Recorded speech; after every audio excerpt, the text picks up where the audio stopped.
Welcome back to popolitickin.com. This is another special episode of Wrestling _ Hip Hop. 1-2-1-2 place to be with referee Ben Hall. How you doing today, bro? Oh man, I'm doing pretty good. Thank you.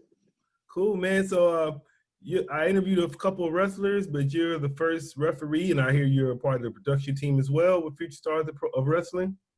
Yep. Part of the production team here. Referee all over. So been refereeing some of our private events that we've been having. They just announced that we can open up, so I think we're going to start having public events again. So yeah. So just let me know your background, your history. Just let us know, where you're from and when your early ages of wrestling. Where was you at? Well, I'm from Texas, so growing up in Texas, wrestling and football are the big things. Whenever I was 16, I actually was doing backyard wrestling, and a local wrestler in town had told us kids, "Hey, quit doing that. Let me get you guys trained." So he introduced us to Killer Tim Brooks in Texas, and out of the three of us who started, I was the only one who actually trained for a while. Didn't stick with it very long. Life kind of got ahead of me, got kids, married, all that stuff. Fast forward a long time, I get out here to Vegas and I decide that it's time to go ahead. If I'm going to do this, do it. A little bit older now, so I was like, my body can't really do the wrestling thing, but let's be a manager. So I started at Future Stars Wrestling. As a manager, I wanted to be. Did a couple manager gigs. A couple things led to other things, which was in a car ride to California, and they're like, "Hey, we need a referee." I went out there, did my first match, not knowing anything about what I'm doing referee-wise. Come back and they actually have a storyline playing for me already for some reason. And the rest is kind of history. That's kind of the abridged version. I trained at Future Stars for a bit, then I went to another place to train for a while, Big Valley Wrestling, also here in Vegas, and then now I'm back at Future Stars. And yeah, it's been a crazy couple of years. I've done a lot of TV, done some pay-per-views. I've worked for quite a few promotions, and I just got off the tour a couple months ago, even through the pandemic. I'll say, do you remember were you a fan of pro wrestling? I know yeah. What wrestling you liked back then growing up? Well, I mean, I was always old school WWF. You had Macho Man Randy Savage, you had Hulk Hogan, you had Ultimate Warrior, all those guys. A little bit of the earlier WCW stuff before it went off the rails. Just really always a fan. I really took the interest and got into actually doing like the wrestling thing though during the Attitude Era, and Rock, Stone Cold, DX, all that stuff. So what would you say we always break down our favorite wrestlers and everything. So who's your top 5 wrestlers? Oh man, top 5 wrestlers. I'm going to say this one, and a lot of people are going to be like, "What?" But The Miz is actually one of my favorite wrestlers, and that's because of the way. Yeah, he can make anybody look good, and that's a big thing to me. You've got The Miz, you've got Shawn Michaels, Steve Austin, of course. I'm from Texas. Let's see here. Oh, remember that.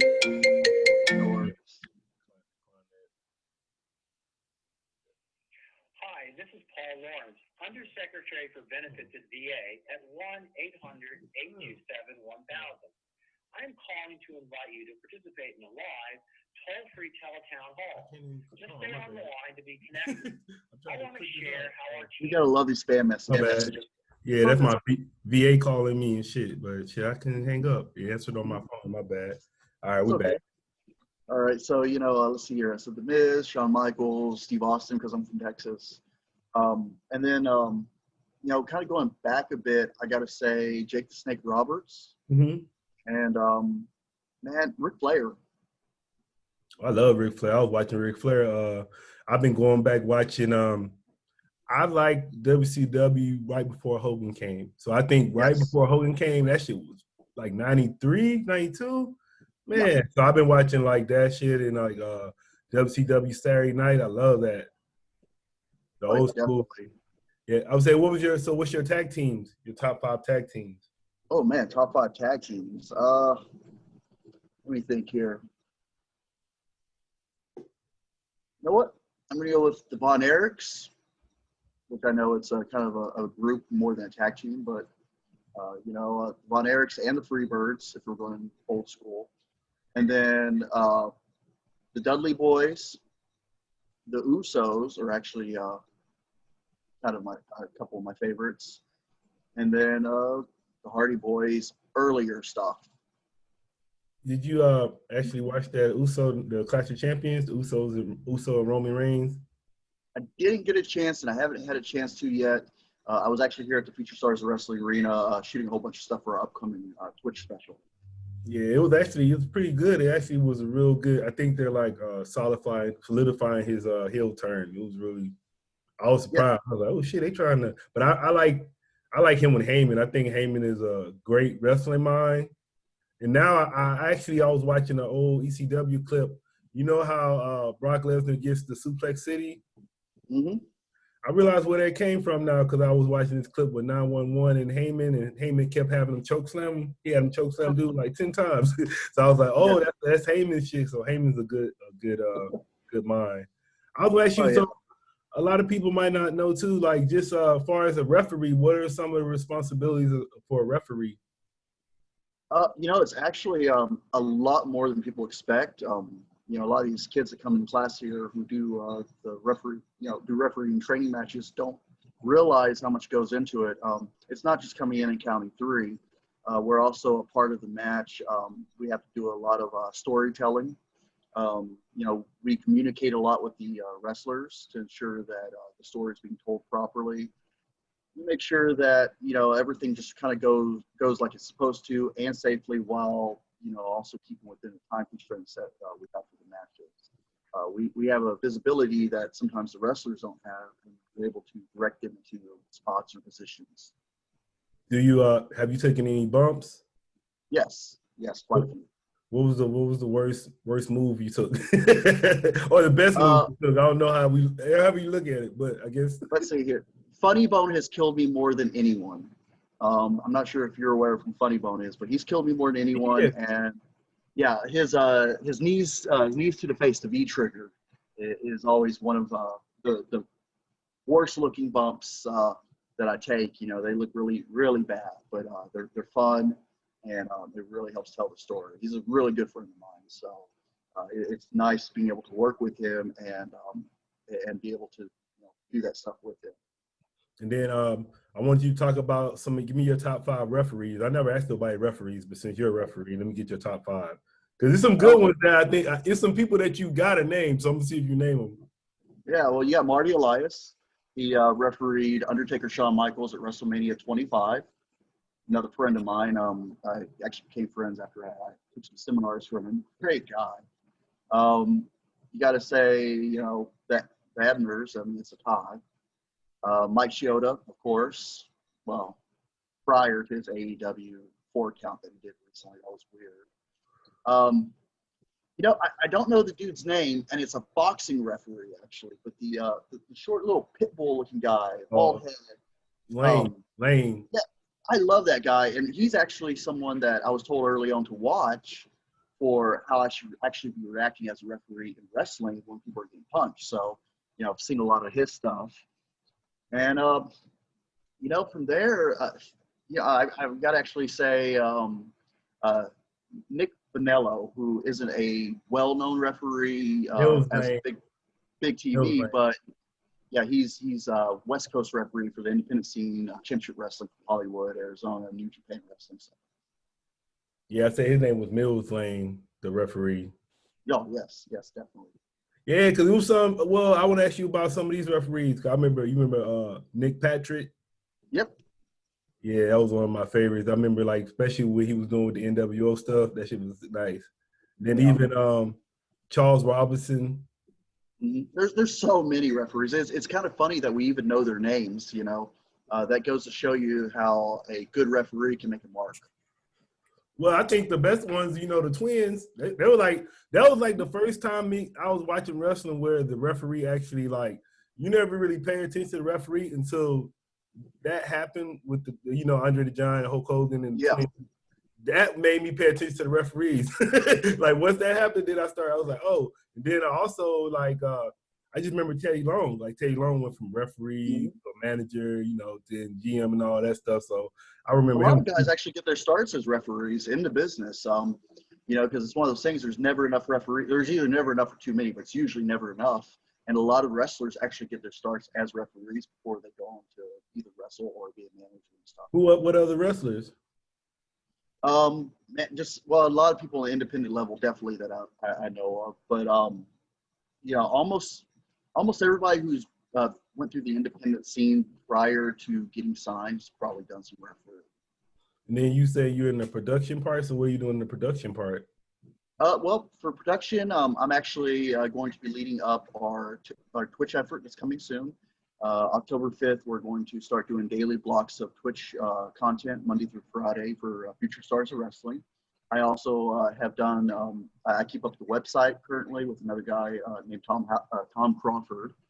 And I even did the Future Stars of Wrestling mobile applications that were released recently on iOS and Android. I did those.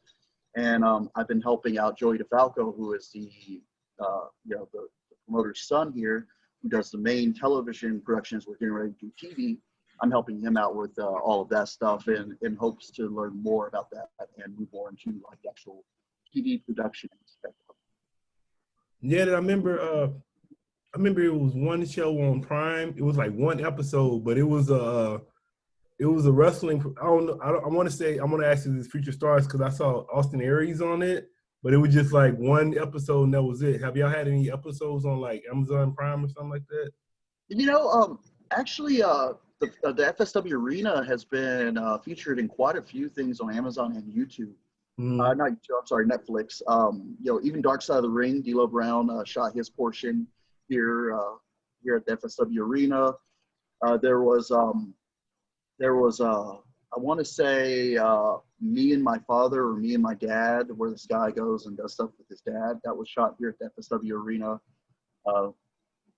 Let's see here. Netflix just recently finished recording some stuff about one of our up-and-coming managers or ballets. Ring Warriors. Are y'all Ring Warriors or that's something else?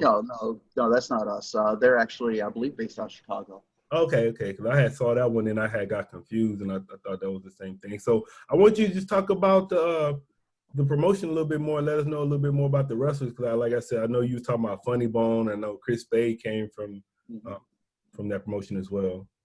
Yeah, Future Stars of Wrestling has been around for over 10 years now, based out of Las Vegas, Nevada. We've also at one time had an Arizona sister promotion, which I believe we're talking about possibly going back to Arizona. We recently signed a television deal with the United Wrestling Network, which is the same network as Untitled Wrestling. We'll be on MyLV TV in November here in Vegas. And, you know, Chris Bay from Impact came from here. Karrion Kross in NXT came from Future Stars of Wrestling. We've had some of the biggest names in professional wrestling come through for our pay-per-view events. You know, you got your Austin Aries, you had your Willie Max, your Sefa Fatu's. I mean, I could go on and on. There's been a lot of people who have been on the mainstream promotions that have worked with Future Stars of Wrestling. And, you know, it's quite exciting. It's one of 3 promotions here in Vegas, the biggest one, obviously, and the most well-known on the West Coast, I would say. Yeah, I think I was watching. Y'all had a few people on the card last night because I saw the Money Brothers and I saw 86er, the 86er. Yeah. The Real Money Brothers, also, Clutch and Sugar Brown. They are from Future Stars of Wrestling. You got Remy Marcel, Lacey Ryan, who is Future Stars of Wrestling. Yeah. Lacey Ryan, who's Future Stars of Wrestling women's champion, just signed to Shimmer. One of the best wrestlers, doesn't matter gender, that I've seen. Yeah, we've got a lot of people. So you know, you can find us on Fight to see some of the bigger shows that we've done. We also do Future Shocks and student showcases to showcase a lot of the new talent. We have about 60 students at the moment who are looking to be the next big star of wrestling. And what are you with your career? Like, where are you trying to take your career now? Oh, well, you know, I enjoy being a referee, but like I said, I want to move more into the production aspect of it. You know, I was told early on also that the more you know, the more valuable you are. So you know, the fact that I'm getting the opportunities to do the production stuff is really cool. I've had a weird career as a referee. Every time I said I want to do something, it's happened so far. Like almost immediately. It's really weird. I said I wanted to work with, I know he's outcast right now, but I said, hey, I want to work with Joey Ryan in my career. I was in the ring with him 3 months later. I said I wanted to do TV. I was on TV with Championship Wrestling of Hollywood, Arizona. I said I want to do pay-per-view. I had opportunity to take Rick Knox's spot for Raja whenever he got signed to AEW.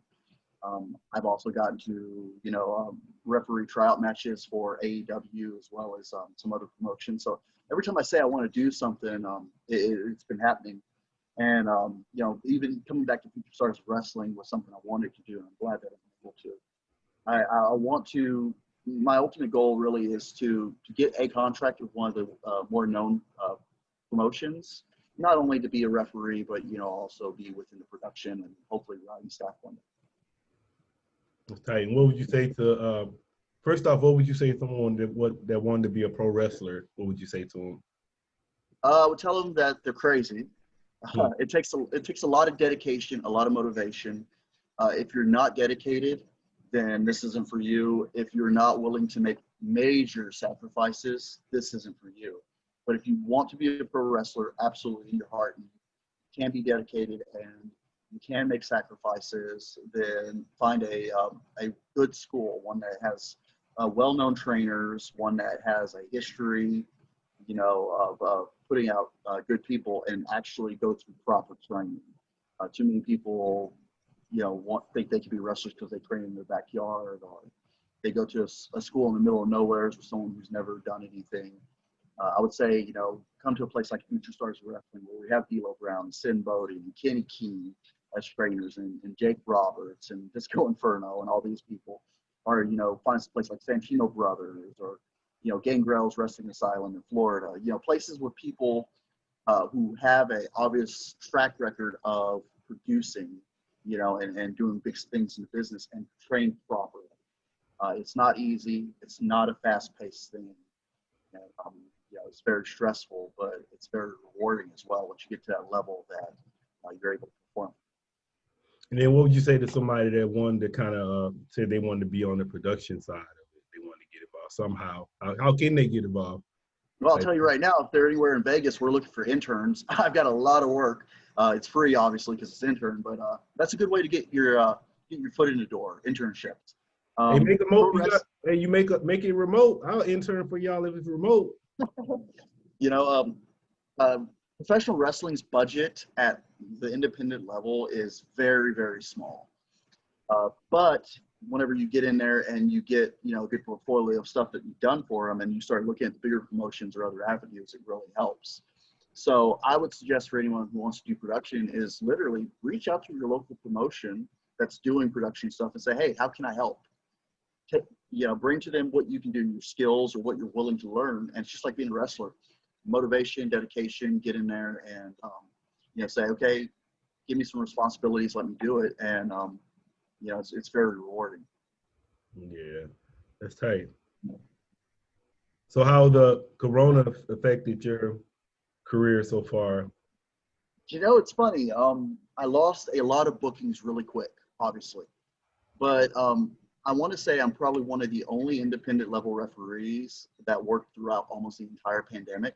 Because one, I'm not scared much. And two, I followed a lot of safety regulations and got tested regularly. Throughout the pandemic, I've done over 60 matches, which is, I don't know if I can find anyone else who has. You know, I was real lucky. I was able to, since we didn't have our shows booked here in town or my normal places in Arizona, California, I was able to go on road with Micromania Tour, the midget wrestling, which they're okay being called midgets there. I got to go on a tour with them, a full 10-day tour. Almost got to go to Sturgis with them, but we couldn't agree on some stuff. And I've gotten to actually go out and do a lot of opportunities, a lot of shows and places that I wouldn't have before because I was willing to take more COVID tests than other people, and I was willing to wear my mask and gloves and go out there, and I'm willing to get in the car. So it actually it's actually real good to me. I did lose my main job But I use this as an opportunity to start a business, which is my own production studio called Indie Stars. And that, you know, there was this global promo battle that was happening during the main part of this.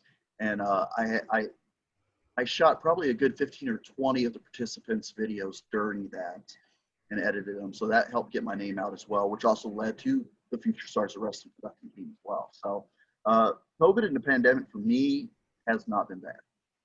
Mm. And then I'll say, did you watch the debate yesterday?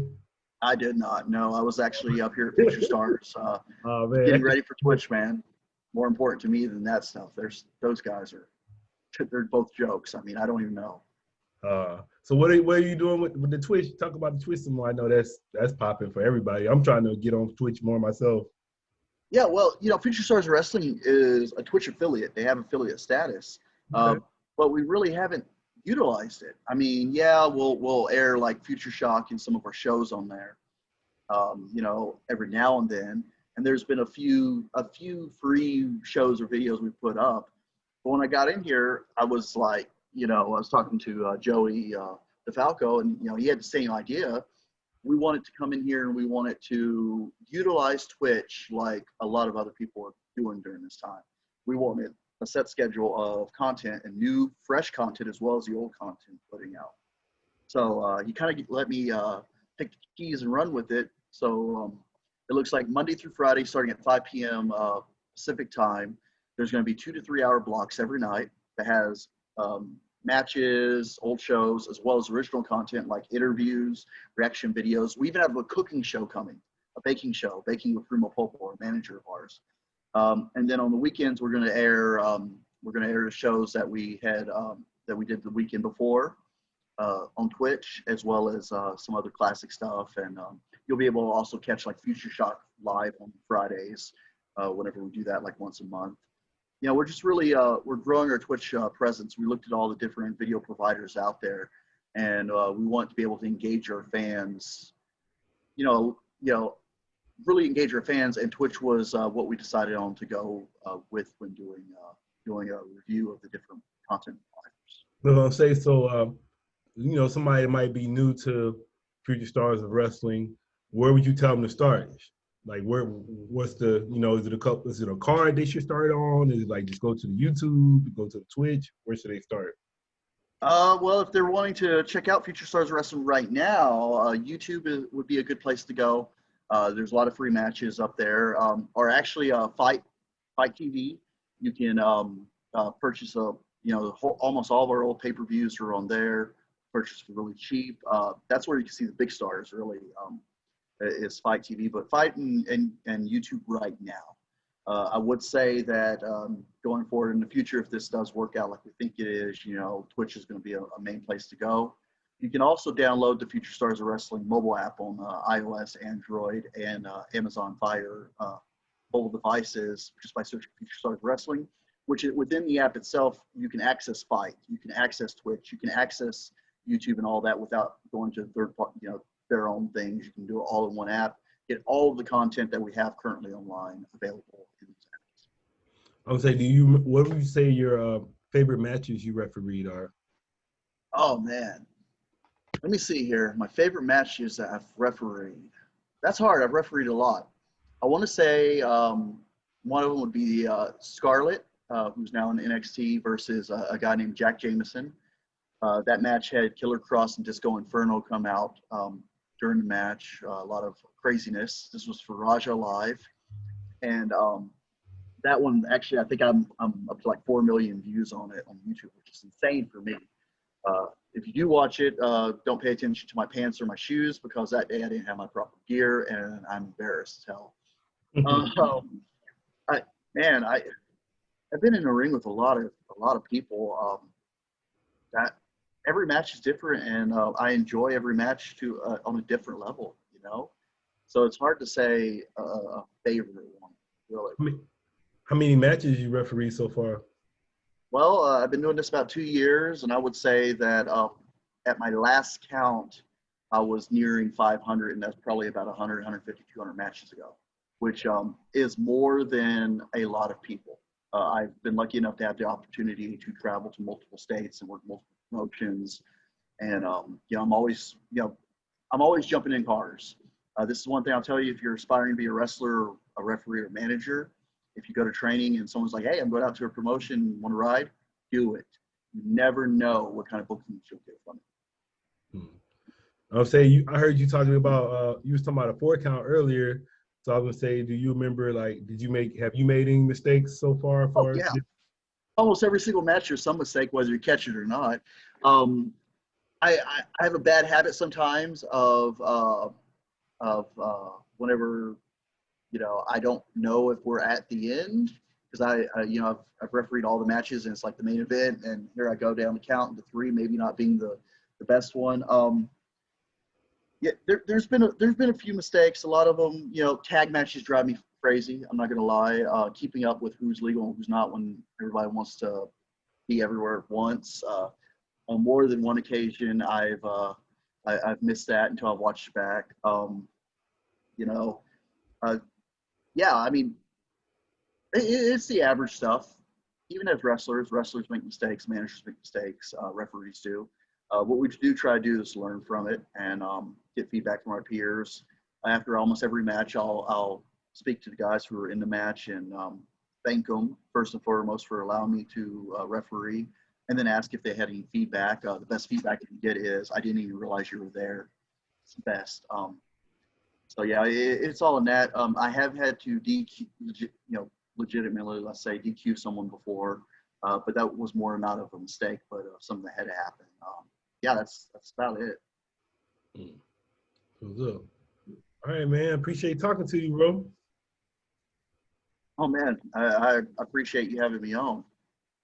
Yeah, I'm about to link up, see what y'all doing in a couple of months, and stay in touch. Like I said, maybe an intern. Y'all gotta give me a job. I'll do something for y'all. I love wrestling. Hey man, I'm telling you, figure out what we can do. I could always use help for website content or Twitch content. Just let me Yeah, I know. think I don't know. I think I'll be good with the writing and storylines and stuff. Cause I watch so much wrestling. It's like, and then it's Yeah. cool. Like to me, it's like if you like wrestling, like if you watch the old stuff, it gives you like you can come up with new content because. And then I like watching the old stuff, and I'm like, okay, that's where they got this storyline from back in the day. Yeah. Like they Oh just yeah. yeah. Nothing's new. Nothing's new. It's all recycled, but it's just the way you tell the story, whether it's engaging or not. I'm about to wrap it up, but I was gonna say, what do you think about what's the state of wrestling right now? Like, from you was talking about the Attitude Era earlier, and from how it is now. I would like to say that wrestling is in a resurgence. Unfortunately, a lot of stuff that the main promotions are doing is changing into a weird direction. But as a fan, I'm finding that on the mid independent level and higher independent level, there's a lot of really cool stuff going on, and I'm hoping that that transitions over in coming years back to the mainstream stuff. It's just one of those things where we're in a resurgence, but we're also looking, it's just weird at the same time, especially with the COVID thing going on. Yeah, I was interviewing my this guy. I don't know if you know him, Shallow Greaves. I interviewed him last week. But yeah, he was saying it's like about 10,000 wrestlers. So how if it's so many wrestlers out there, how can they break out? How can he was saying it was like so many independent wrestlers out right now. So how do they what I'm saying? How can you separate yourself when there's so many wrestlers out now? Man, it's hard. It's just like football or basketball, dude. There's only a limited number of spots, and there's thousands of people wanting to go pro. So it's really one of those things where it comes back down to your dedication and motivation, and really just honing your craft. And then you've got to tie that in with who you know, how you are as a person, and your relationships, and really lean on that as well. You've got to not only be great in the ring, have the fans love you, but you also need to be a good person, and have good relationships with people, so that whenever those opportunities, your name does get brought up, they're like, well, what kind of person is this? Do I want to work with this person? It's very hard. Most people who become wrestlers or referees or managers will never make it to WWE or Impact or AEW or MLW. most won't. That's just the way it is. And if you're not ready for that potentially being you not making it, then it's probably not for you. But at the same time, you need to also be like, I'm going to make it and go for the stars. This isn't something you just do a weekend or two a month. This is a full-time thing if you're going to be serious about it. So, there's not many spots, but there's plenty of opportunities to get one of those spots if you create them. Then how often do the referees have to train? I actually, I'm currently doing, I usually try to train at least twice a week right now, but that's because I'm overworked with Twitch stuff. But whenever that gets caught up, I'll probably be back to 5 days a week myself. Not every referee trains, but they need to. To be a referee, you should actually train as a wrestler as well, if your health allows and your body allows. But you should be one of the most first people in the ring. That way you can assist a better and be safer. So yeah, if you're a referee and you're not training and you're watching this, shame on you. You should be training. You need to be training. And if you're not, then you're doing yourself a disservice as well as the talent you work with in promotions. Yeah, because you kind of, I mean, it seems like you got to be in shape to do the, you know how you slide down and make the count? Mm-hmm. You keep doing that all night. It's like, you got. Oh, man, I'll tell you what. Yeah. I'll tell you what, Sin Bodhi does these 60-minute Broadway matches for, in front of training classes. 60 minutes, nonstop match. And, I've done a couple of them as a referee, and one of the guys who's trained to be a wrestler said he'd referee one just to see what it's like. I'm telling you, this kid, before he did that match, was always, oh, when are you going to take a ref bump, ref? And when are you going to do this, ref? And give me hell. He went through that 60 minutes, and when he got out there, he's like, I've got a whole new, a whole new appreciation for what you do, and then right after that, I refereed a 9-card show by myself, or a 9-match show. Good cardio and good stamina is major key to referees, and ring cardio is a lot different than regular cardio. So if you're not in the ring training and you're not getting that ring cardio, then you're killing yourself. Yeah, actually, I met an NBA referee one time. He was in shape like a mug. He ran up and down the court all day. Well, here, let me tell you this. When I came to Vegas, I was 245 pounds, right? I started training to, do this, and I became a referee. I'm now down to 170 pounds, and I'm starting to bulk up, the arm muscles and getting the stomach going and stuff. And that's because of how much I work out in that ring. It's because of that. It's because of how active I am. So, you've really got to be able to do this stuff. Unfortunately, there's a lot of lower promotions that say, oh, anybody can count to 3 and they throw whoever in. But for good referees, they train, and you can tell the difference when you have them on your shows compared to someone who's just counting. Because then I guess another thing too people might not be aware of is kind of like at the same time, you kind of have to worry about the wrestler's safety. Oh, absolutely. Pulling back the curtain some, I ask if someone's okay probably 50, 60 times a match. Whenever you see, a big move, you go down, you check them. It's real quick, hey, you're good. Touch their hand and they let you know they're good. We just had injuries this last weekend, scared the hell out of us. Now I said you can always tell because like the first thing, like you said, after a big move, the referee always goes down. So I mean, they should know what's going on. Yeah. If someone gets tumbled out of the ring, I'm gonna get out of the ring, check on them, and get back in before I start my count. Safety is a big thing. These are my brothers and sisters, and they trust me as much as I trust them, and as much as they trust each other. So I don't, I want to make sure that they're safe and that they're not getting hurt. And if they are hurt, we're able to quickly get them the help they need. And have you had a lot of matches like that or not? You haven't had a lot of matches like that? Not a lot with injuries. Like I said, we had Brandon Gatson got injured this last weekend. Hurt his shoulder pretty bad, as well as Matt Vandegrift of the Unguided here in FSW hurt his shoulder, not as bad, but still. There's been a few. It's always a scary thing. And sometimes the guys look like they're hurt way more than they are. So it's one of those you got to confirm with them. All right, man. What would you like to say to your fans and supporters? And I actually appreciate everybody who follows me and supports what I do. As a referee, I never thought I would actually have people know who I was, but it's kind of cool whenever I can show up in a promotion randomly in another state and someone's like, hey, that's Ben, so thank you. It's the fans are the reason I love doing this. I love coming through those curtains, and although I don't show it during the match, I hear you and appreciate it. All right, man. I want to say thanks for coming through politicking with me. Yeah, no, man. Thank you so much. I appreciate it. No doubt. You want to give me your social media? Oh yeah. You can go to at referee Ben Hall, all one word, on Facebook, Twitter, and Instagram. Or I believe referee Ben Hall, refereeben.com goes to the Facebook. Those are the main ones. I believe I'm referee Ben Hall on Twitch as well. So if you type in referee Ben Hall, you're going to come up with me.